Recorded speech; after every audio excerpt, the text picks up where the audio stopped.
जय माता दी। या देवी सर्वभूतेषु दयारूपेण संस्थिता नमस्तस्यै नमस्तस्यै नमस्तस्यै नमो नमः। माँ के 9 स्वरूपों में से चतुर्थ स्वरूप माता कुष्मांडा का है। आज हम उनकी पूजन आराधना और उनकी कथा कहेंगे।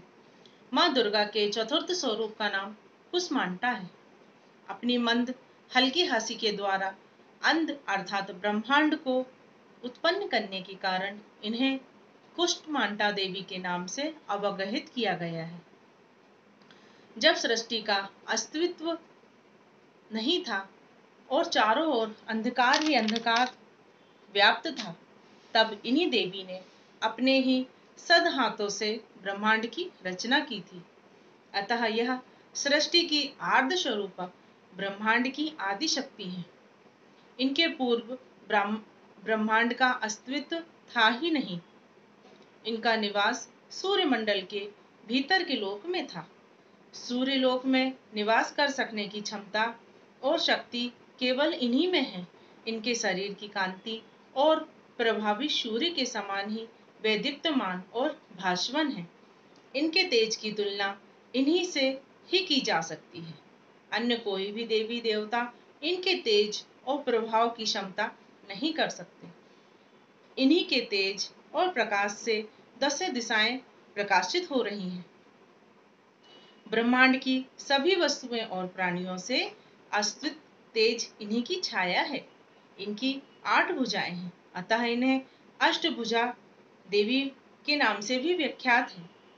इनके 7 हाथों में क्रम से कमंडल, धनुष, बाण, कमल, पुष्प, अमृतपुर, कलश, चक्र और गदा है।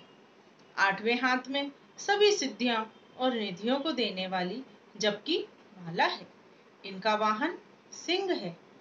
संस्कृत की भाषा में कुष्मांडा कुम्हड़े को कहा जाता है।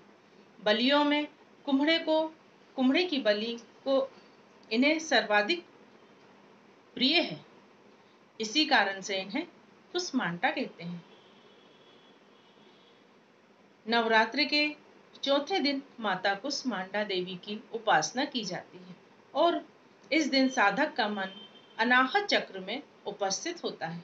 अतः इस दिन उसे अत्यंत पवित्र और अचंचल मन से माँ कुष्मांडा देवी का स्वरूप का ध्यान में रखते हुए पूजन और उपासना करनी चाहिए। माँ कुष्मांडा की उपासना से भक्तों के समस्त रोग नष्ट हो जाते हैं। इनकी भक्ति से आयु, यश, बल, आरोग्य की वृद्धि होती है।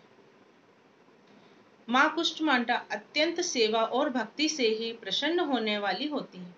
यदि मनुष्य सच्चे हृदय से इनका शरणागत ही बन जाए तो फिर उसे अत्यंत सुगमता से परम पद की प्राप्ति हो सकती है। हमें चाहिए कि हम शास्त्रों पुराणों में वर्णित विधि विधानों के अनुसार दुर्गा माँ की उपासना और भक्ति के मार्ग पर अनिश अग्रसर हों। माँ की भक्ति मार्ग पर कुछ ही कदम आगे चलने पर साधक को अपनी उनकी कृपा से सूक्ष्म अनुभव होने लगता है। यह दुखी संसार उसके लिए अत्यंत सुखद और सुगम बन जाता है।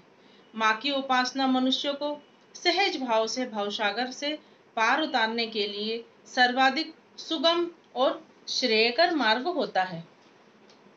माँ कुष्मांडा की उपासना मनुष्य को आधियां व्याधियां से सर्वथा विमुक्त कर सकती हैं और उसे सुख, समृद्धि और उन्नति की ओर ले जाने वाली होती हैं। अतः अपनी लौकिक व अलौकिक उन्नति चाहने वाले को इनकी उपासना सदैव